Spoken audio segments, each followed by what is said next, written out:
കുഴഞ്ഞുവീണ യാത്രക്കാരനെ ആശുപത്രിയിലെത്തിച്ച് സ്വകാര്യ ബസ് ജീവനക്കാർ. ആലുവയിൽ ബസ് യാത്രക്കിടെ കുഴഞ്ഞുവീണയാളെ കൃത്യസമയത്ത് ബസ്സിൽ തന്നെ ആശുപത്രിയിലെത്തിച്ച് സ്വകാര്യ ബസ് ജീവനക്കാർ രക്ഷകരായി. വ്യാഴാഴ്ച ഉച്ചയോടെയായിരുന്നു സംഭവം.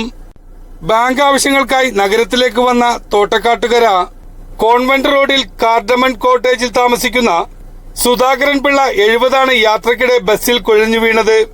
ഇദ്ദേഹം യാത്ര ചെയ്ത ആലുവ മേക്കാട് റൂട്ടിലോടുന്ന KL 50 52 53 സിറ്റിസൺ ഡീലക്സ് എന്ന ബസ്സിലെ ജീവനക്കാരുടെ അവസരോചിത ഇടപെടൽ കൊണ്ട് മാത്രമാണ് സുധാകരൻ പിള്ളയുടെ ജീവൻ രക്ഷിക്കാൻ കഴിഞ്ഞത്.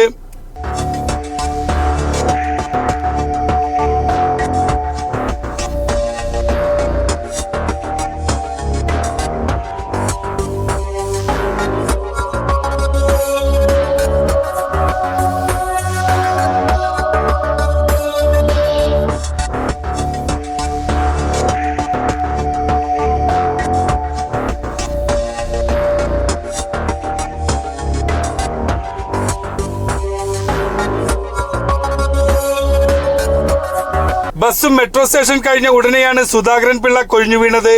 ഉടനെ സഹയാത്രക്കാരും ബസ് ജീവനക്കാരും അടുത്തുള്ള ആലുവ നജാത്ത് ആശുപത്രിയിൽ എത്തിക്കുകയായിരുന്നു. നിറയെ യാത്രക്കാരുണ്ടായിരുന്ന ബസ് ആശുപത്രി പരിസരത്തേക്ക് ഡ്രൈവർ ഓടിച്ചു കയറ്റുകയായിരുന്നു. ആശുപത്രിയിലെത്തുമ്പോൾ ബോധരഹിതനായിരുന്ന സുധാകരൻ പിള്ള കൃത്യസമയത്ത് ചികിത്സ ലഭിച്ചതിനാൽ ജീവിതത്തിലേക്ക് തിരിച്ചു വരികയായിരുന്നു. ഏതാനും മണിക്കൂറുകൾക്ക് ശേഷം അദ്ദേഹം ആശുപത്രിയിൽ നിന്നും വീട്ടിലേക്ക് പോയി. റിട്ടയർഡ് കാനറ ബാങ്ക് ഉദ്യോഗസ്ഥനായിരുന്നു. തന്റെ ഭർത്താവിനെ കൃത്യസമയത്ത് ആശുപത്രിയിലെത്തിച്ച് ജീവൻ രക്ഷിച്ച ബസ് ജീവനക്കാർക്കും ആശുപത്രിയിലുള്ളവർക്കും നന്ദി പറഞ്ഞാണ് ശോഭനയും ഭർത്താവും മടങ്ങിയത്. ന്യൂസ് 95 വേണ്ടി ആലുവയിൽ നിന്നും സഹീർ അറക്കൽ.